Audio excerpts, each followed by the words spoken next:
मैंने सोचा था कि ये लास्ट ऑप्शन हुआ अगर कुछ भी नहीं हुआ मेरा। तभी मैंने थोड़े टेस्ट भी देने स्टार्ट करे थे जिन जिन टॉपिक और सब्जेक्ट के हो गए थे, तो टॉपिक टेस्ट देता था मैं। तो उसमें पहले कॉलेज में मेरे लिए एक अच्छी चीज़ ये थी कि अटेंडेंस बहुत ज़्यादा कंपलसरी नहीं थी। मैंने बहुत सारे वीडियोस बनाए थे एमएल और एआई के। तो उसके बाद मुझे काफ़ी लोगों ने सजेस्ट किया था कि आप इलेक्ट्रॉनिक्स वाले किसी इंसान को लाओ जिसने गेट क्रैक किया होगा लास्ट लास्ट ईयर में ही। तो प्रदीप कुमार ने लास्ट ईयर में ही गेट क्रैक किया है 292 रैंक के साथ। और उसके बाद उसने आईआईटी बॉम्बे में एमटेक करने आया है, जहाँ पे वो सॉलिड स्टेट डिवाइसेस उसकी स्पेशलाइजेशन है। तो अगर कोई इंसान लास्ट ईयर में गेट क्रैक कर सकता है तो ये वीडियो अभी के एस्पिरेंट्स के लिए काफ़ी हेल्पफुल है, क्योंकि अभी बहुत सारे एग्जाम्स भी आने वाले हैं। तो मैं तुम्हें वैसी सारी कंडीशन पूछूंगा कि एग्जाम्स कैसे हैंडल किया जाता है, रिवीजन कैसे प्लान किया, तुमने कब प्रिपरेशन स्टार्ट किया था ताकि आगे आने वाले बच्चों को भी पता चले कि लास्ट ईयर में आके डायरेक्ट डिसाइड करके कुछ होने नहीं वाला, क्लासेस से कुछ होता नहीं है। तो वो सारी चीज़ें हम डिस्कस करेंगे। तो प्रदीप कुमार, तो सबसे पहले बताओ कि तुमने गेट की प्रिपरेशन कब स्टार्ट करी थी और तुमने क्यों स्टार्ट करी, ये मेरा क्वेश्चन है। पहले तो क्यों स्टार्ट करी थी, तो मेरा क्यों का रीज़न था कि मुझे कोडिंग ज़्यादा पसंद नहीं थी। तो मैंने कोडिंग को ऐसा था कि अगर कहीं नहीं हुआ तो मैं कोडिंग में जाऊंगा, मतलब आईटी सेक्टर कंपनीज में, क्योंकि मेरे कॉलेज में, मैं नॉर्मल गवर्नमेंट कॉलेज से हूँ दिल्ली के, तो वहाँ पे कोई खास कंपनी आती नहीं थी। जो मैक्सिमम पैकेज होता था कंपनी का वही 4 साढ़े 4 होता था। तो मुझे और ऐसे भी कोडिंग पसंद नहीं थी, तो उस साइड मैंने सोचा था कि ये लास्ट ऑप्शन हुआ अगर कुछ भी नहीं हुआ मेरा। प्लस फिर मेरे पास ऑप्शन थे कि हाँ, एमएस के लिए जा सकता हूँ, एमटेक के लिए जा सकता हूँ, एमबीए के लिए जा सकता हूँ। तो एमबीए मैंने इसलिए नहीं चुना था क्योंकि उसमें थोड़ा फाइनेंशियली ज़्यादा प्रेशर पड़ जाता है, तो इसलिए मैंने उसको अभी के लिए छोड़ दिया था। तो फिर और ऐसे भी गे मतलब इलेक्ट्रॉनिक्स के सब्जेक्ट्स में मुझे डर नहीं लगता था, अगर पढ़ता था तो समझ आ जाता था। वो तो होता ही है कि फर्स्ट सेकंड ईयर में ज़्यादा हम पढ़ते नहीं है, हमारी गलती होती है वो। बट हाँ, जब मैं पढ़ता था तो मुझे समझ आ जाता था, तो मैंने सोचा कि हाँ, मैं एमटेक का ट्राई कर सकता हूँ। फिर मैंने गेट का सिलेबस वगैरह देखा, पैटर्न देखा, तो मुझे लगा हाँ, इस चीज़ में मतलब कुछ हो सकता है। तो फिफ्थ सेमेस्टर में अराउंड मैंने डिसाइड करा कि हाँ, गेट पे फोकस करते हैं, गेट पे ही देते हैं अपना बेस्ट। जो होगा उसके बाद हम फिर सोचेंगे कि कैसे आगे क्या करना है। और फिर प्रिपरेशन मैंने स्टार्ट करी थी सिक्स सेमेस्टर में। सिक्स सेमेस्टर एकदम स्टार्टिंग में, जनवरी मंथ में मैंने कोचिंग इंस्टीट्यूट में एडमिशन लिया था। और सैटरडे संडे मेरी क्लासेस होती थी, बाकी 4 5 दिन जो होता था मेरा कॉलेज होता था। कॉलेज में मेरे लिए एक अच्छी चीज़ ये थी कि अटेंडेंस बहुत ज़्यादा कंपलसरी नहीं थी। मैं जाता था कॉलेज, बट ऐसा नहीं था कि मैं मतलब पाँचों के पाँचों दिन कॉलेज जा रहा हूँ जो बाकी बच रहे हैं। तो वो प्रिपरेशन स्टार्ट वैसे हुई थी, और मेनली प्रिपरेशन में मैं स्टार्टिंग में यही करता था कि सैटरडे संडे मेरी क्लासेस होती थी।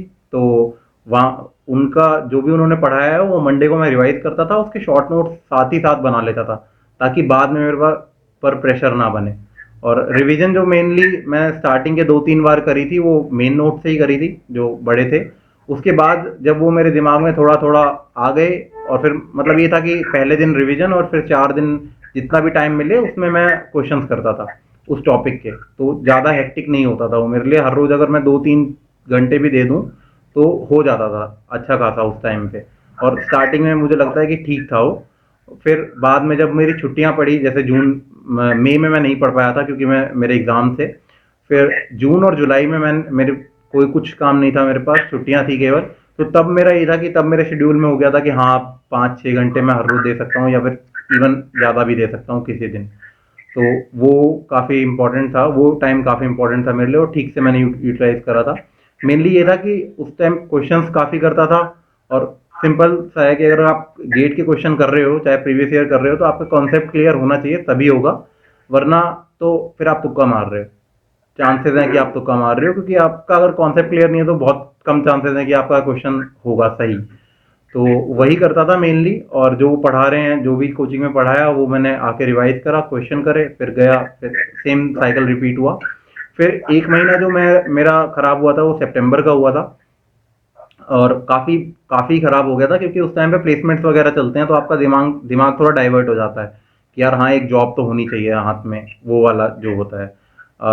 चाहे कितनी भी कम हो, क्योंकि अनसर्टिनिटी तो रहती है कि हाँ यार, गेट में कितना अच्छा होगा। और खासकर ये मेरे ख्याल में ज़्यादातर एस्पिरेंट्स फेस करते हैं जो पहली बार दे रहे होते हैं, कि उन्हें लगता है कि यार मैं बहुत ख़राब कर रहा हूँ।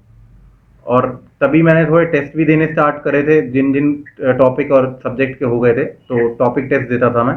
तो उसमें पहले मार्क्स भी ज़्यादा अच्छे नहीं आ रहे थे, तो मुझे लगा कि यार मैं ज़्यादा अच्छा नहीं कर रहा हूँ, तो मेरा फोकस थोड़ा सा हटा था उस टाइम पे। तो एक महीना वो मेरा ख़राब हो गया था, उनमें मैं 1 डेढ़ 2 घंटे ही दिन के दे पा रहा था। फिर सितंबर एंड हुआ, एक दो कंपनी से रिजेक्शन मिला, तो फिर हो गया कि ठीक है, अब जो होगा तो देखा जाएगा। अब कोई कंपनी आई तो मैं बैठ जाऊंगा उसमें, दूंगा टेस्ट उसका, बट सोचूंगा नहीं, उससे पहले एक बार भी देखूंगा भी नहीं अब। तो फिर वही करा मैंने अक्टूबर के महीने में। अक्टूबर के महीने में हमारे में कोई कंपनी भी नहीं आई थी, क्योंकि हमारे कॉलेज में बहुत कम कंपनीज आती थी, 4 5 6 ये रहता था हमारा, जितने भी आएंगे मास रिक्रूटर्स आते थे मेनली। तो वहाँ पर ये सब हुआ, और अक्टूबर के महीने में मैंने जून जुलाई जैसी ही पढ़ाई करी। मैंने कॉलेज उस टाइम पे बहुत ही कम कर दिया था जाना, क्योंकि अब मेरा था कि अब बहुत अच्छे से देना है। फिर नवंबर के महीने में एक कंपनी आई थी, तो मेरा हो गया था उसमें, बट मैंने उसके लिए पढ़ाई नहीं करी थी बिल्कुल भी। जो आता था मैंने कहा कि ठीक है, मैं उसी से जाऊँगा। अब वो बाय लक या फिर बाय जो भी हुआ, तो मुझे ऐसा भी नहीं था कि होना ही चाहिए उसमें। मुझे फिर ऐसा हो गया था कि ठीक है, अब जिसमें जो होता है इट्स ओके। मुझे मेन टारगेट मेरा गेट है। फिर दिसंबर का महीना था, तो दिसंबर में भी मैं नहीं पढ़ पाया था, क्योंकि मेरे एग्जाम्स थे 7 सेमेस्टर के। फिर जनवरी 6 से मैंने स्टार्ट करा था अपना टेस्ट सीरीज बहुत अच्छे से देना। उससे पहले भी मैंने टेस्ट दिए थे, फुल टेस्ट भी दिए थे। क्रिएट्रिक्स के उस टाइम पे वो होते थे, ऑल इंडिया मॉक टेस्ट होते थे, वो देता था मैं। तो वो 4 दिए थे मेरे ख्याल में। और उसके बाद फिर मैंने जनवरी मंथ पूरा टेस्ट सीरीज दिया था, रिवीजन करा था। कुछ नया नहीं पढ़ा था उस टाइम पे। मेन ये था मेरा, ये मेरा मेन प्रिपरेशन था। और तुम्हारे मैंने पॉइंट्स कलेक्ट किए हैं बहुत सारे। जैसे तुमने बताया कि तुमने मेन नोट्स जैसे तुम्हारे दिमाग में फिट होते गया, उसके बाद तुमने शॉर्ट नोट्स उठाना स्टार्ट किया। ये कहीं ना कहीं बच्चों के लिए बहुत इंपॉर्टेंट पॉइंट है। लोगों को लगता है कि नोटबुक पढ़ने के बाद मतलब लेक्चर सुनने के बाद नोटबुक पढ़ लिया, मतलब एक बार जो तुमने सम सॉल्व कर ली उसके बाद जब भी रिवाइज करोगे तुम अपने शॉर्ट नोट्स ही करोगे। ये एक्चुअल में अच्छा नहीं है, क्योंकि शॉर्ट नोट्स में इतनी अच्छी इन्फॉर्मेशन नहीं होगी। और उसके बाद मुझे ये जानना है कि तुमने जैसे बताया कि तुम्हारे टेस्ट सीरीज़ में मार्क्स नहीं आते थे, तो उसके बाद तुम्हें मोटिवेशन कैसा मिलता था वापस टेस्ट सीरीज़ देने का? एक तो मोटिवेशन सबसे पहले यही आता था कि अब बताता हूँ। एक जब आपके जब काफ़ी कम नंबर आ जाते हैं, तो आपके पास ये हो जाता है कि अच्छा अब बताता हूँ अगले में। तो ऐसा हुआ था मेरे साथ एक्चुअली। मेरे मतलब ये काफ़ी फनी टाइप ही है, कि मेरे एक एग्ज़ाम दिया था मैंने एनालॉग इलेक्ट्रॉनिक्स का। 30 मार्क्स का था, मेरे 6.67 आए थे। तो फिर मैंने कहा कि यार ये बहुत ही ख़राब आए हैं, अब बताता हूँ कि अब मैं बहुत अच्छे से रिवाइज कर रहा। मैंने अगला टॉपिक एंड फिर अगला टॉपिक टेस्ट दिया, तो उसमें मेरे 3.33 आए 30 में से। तो फिर ऐसा हो गया था कि अब नथिंग टू लूज वाली चीज़ है, कि अब इससे कम क्या ही आ सकते हैं। 0 आ जाएंगे, 3.33 आ जाएंगे, कोई फ़र्क नहीं पड़ रहा। तो फिर ये हो गया था कि अच्छा ठीक है, ये मेरा वीक है काफ़ी, अब इस पे मुझे ध्यान देने की ज़रूरत है। तो मेन ये था कि मैंने मेनली प्रीवियस ईयर ही सॉल्व करे थे, बट जो भी चीज़ मुझे वीक लगती थी, उसके लिए मैंने एक क्वेश्चन बैंक खरीद लिया था, एक एक्स्ट्रा, जिसमें केवल प्रीवियस ईयर नहीं थे, एक्स्ट्रा क्वेश्चन थे। नाम मुझे याद नहीं है उसका, बट हाँ वो खरीद लिया था। और मैं bits and bytes. Bits and bytes के अलावा एक आता है, वो क्या नाम है, ग्रीन सी कलर की बुक है वो, ये रही, इसका नाम मैं भूल रहा हूँ। ठीक है, तुम मुझे वीडियो के बाद बता देना, मैं लिख दूंगा यहाँ पे। हाँ श्योर। तो उससे मैंने वही केवल टॉपिक्स करे थे जो मेरे वीक थे।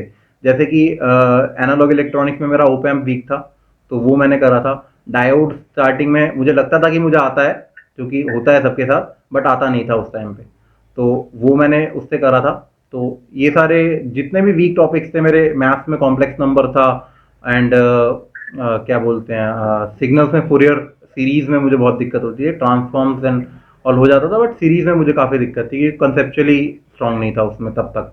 फिर तो वही मेरा अक्टूबर मंथ मेरा सबसे बेस्ट था, जिसमें मैंने सारे कंसेप्ट गैदर करे थे, और मतलब मेनली सारे को उन कॉन्सेप्ट को अप्लाई करा था। केवल सिर्फ प्रीवियस ईयर में नहीं, बट बाकी भी जगह। बट हाँ, प्रीवियस ईयर ने मुझे काफ़ी ज़्यादा हेल्प करा था, ये मैं बोलूँगा। और कितने बार प्रीवियस ईयर क्वेश्चन सॉल्व करने चाहिए? क्योंकि बहुत लोग को लगता है कि मैं एक ही बार में 3-4 बार प्रीवियस ईयर क्वेश्चन सॉल्व, मैंने उस टाइम पे भी वीडियो बनाया था, जैसे तुम जब भी प्रिपेयर करते हो तुमने देखा भी होगा शायद। लोगों को लगता है कि 3-4 बार मैं प्रीवियस ईयर क्वेश्चन लगातार सॉल्व कर देता हूँ मतलब मैं एक्सपर्ट बन जाऊंगा, पर एक्चुअल में पीरियोडिकली कुछ टाइम बाद रिपीट करोगे तो वो ज़्यादा हेल्पफुल है ना। अगर अभी एक ही महीना बाकी है तो अभी 3-4 बार करके भी कोई फायदा होगा नहीं, राइट? तो मुझे नहीं लगता, क्योंकि अब मेरा तो ये मानना है, मैंने सबसे ज़्यादा जिस चीज़ से सीखा था वो टेस्ट सीरीज थी। उससे ज़्यादा हाँ मैंने किसी चीज़ से नहीं सीखा था, क्योंकि बहुत सारी चीज़ें थी टेस्ट सीरीज में ऐसी जो मुझे बहुत नहीं पता चली थी, जैसे प्रेशर हैंडल कैसे करना है। क्योंकि मेरे साथ एक जो चीज़ मेरे साथ गेट एग्जाम में हुई है वही चीज़ मेरे साथ टेस्ट सीरीज में हो चुकी थी, इसलिए मैं वहाँ पे थोड़ा काम रहा था। क्या हुआ था कि मेरे टेस्ट दे रहा था मैं, एप्टीट्यूड सेक्शन मेरा ठीक ठाक गया, एंड फिर 1 मार्क क्वेश्चन में करता था, एप्टीट्यूड 1 मार्क फिर 2 मार्क। 1 मार्क क्वेश्चन में मेरे से शुरू के 7 लगातार नहीं हुए थे। तो फिर उस टेस्ट में पैनिक हुआ था उस टाइम पे, मैं फिर थोड़ा अपने आप को संभाला, तो मेरे अराउंड 51 के आसपास मार्क्स आए थे उसमें, जो कि मतलब उस टाइम पे मेरे उसी के अराउंड आ रहे थे। तो मैंने कहा हाँ डिसेंट है, बहुत बुरा नहीं है बहुत अच्छा भी नहीं है। तो यही चीज़ मेरे साथ हुई थी गेट के एग्जाम में। जब मैंने देखा तो फर्स्ट 11 क्वेश्चन में से मेरे ख्याल में मेरे 4 क्वेश्चन हुए थे। तो उस टाइम पे मुझे पता था कि अगर नॉर्मल वो मैंने टेस्ट नहीं दिया होता, वो मैंने फेस नहीं करा होता टेस्ट सीरीज में, तो मैं वहाँ पे बहुत ज़्यादा मिस्टेक्स करता, बहुत ही ज़्यादा मिस्टेक्स करता। बट क्योंकि मुझे पता था कि हाँ अभी भी अच्छे मार्क्स आ सकते हैं 2 मार्क्स क्वेश्चन से, तो वहाँ पर मैंने अपने आप को काम रखा था और फिर ठीक से करा था। तो ये टेस्ट सीरीज का काफ़ी ज़्यादा फ़ायदा हुआ था मुझे।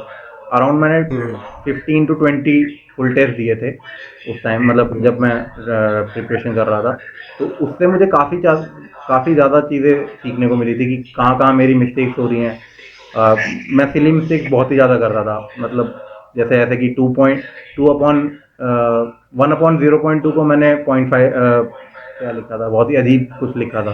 तो वो जल्दीबाजी में जो गलतियाँ होती है वो चीज़ मैं क्या करता था कि नोट करता था सारी की सारी, कि हाँ ये गलती हुई है। वो मैंने एक अलग कॉपी बना रखी थी, एक कॉपी थी जिसमें मेरे से जो टेस्ट में क्वेश्चन नहीं हुए वो लिखता था, और एक कॉपी थी जिसमें जो मेरे से गलतियाँ हुई हैं ऐसी सिली मिस्टेक्स टाइप वो लिखता था, ताकि मैं उसे पढ़ सकूँ एक बार कि हाँ मुझे पता चल गया अच्छा ये गलती करी है मैंने, तो आगे वो वाली ना हो इतनी जल्दीबाजी में। वो काफ़ी अच्छा था मेरे लिए, काफ़ी ज़्यादा मैंने उसी से सीखा था। तो वो इम्पोर्टेंट था काफ़ी। तो वो सारी भी बातें मैं अभी डिस्कशन करूंगा। और मैंने एक पॉइंट अभी इस साल में ये मेंशन करना ही भूल गया था कि तुमने जैसे बताया कि हो सकता है पेपर में लगातार आपके 5-6 क्वेश्चन बने ही ना, क्योंकि वो जानबूझ के बनाए गए होंगे ताकि फिल्टर आउट हो सके बहुत सारे कैंडिडेट्स। तो आपको समझना जरूरी हो सकता है बाकी के सारे क्वेश्चन आसान हो, पर आप पहले ही इतना डिमोटिवेट हो जाओगे कि आगे के क्वेश्चन भी जो बनने वाले थे वो नहीं बन पाएंगे। ये एक इम्पॉर्टेंट पॉइंट है मेरे, मैं जब क्लासेस लगाया था ना 2017 में, मेरे प्रोफेसर ने मुझे बताया था ऐसी चीज़। तो आज मैं वीडियो बना रहा हूँ इलेक्ट्रॉनिक्स के इंसान के साथ जो मुझे लास्ट टाइम मिला था, और उसका रैंक आया था 292। Pradeep Kumar, lead aspirant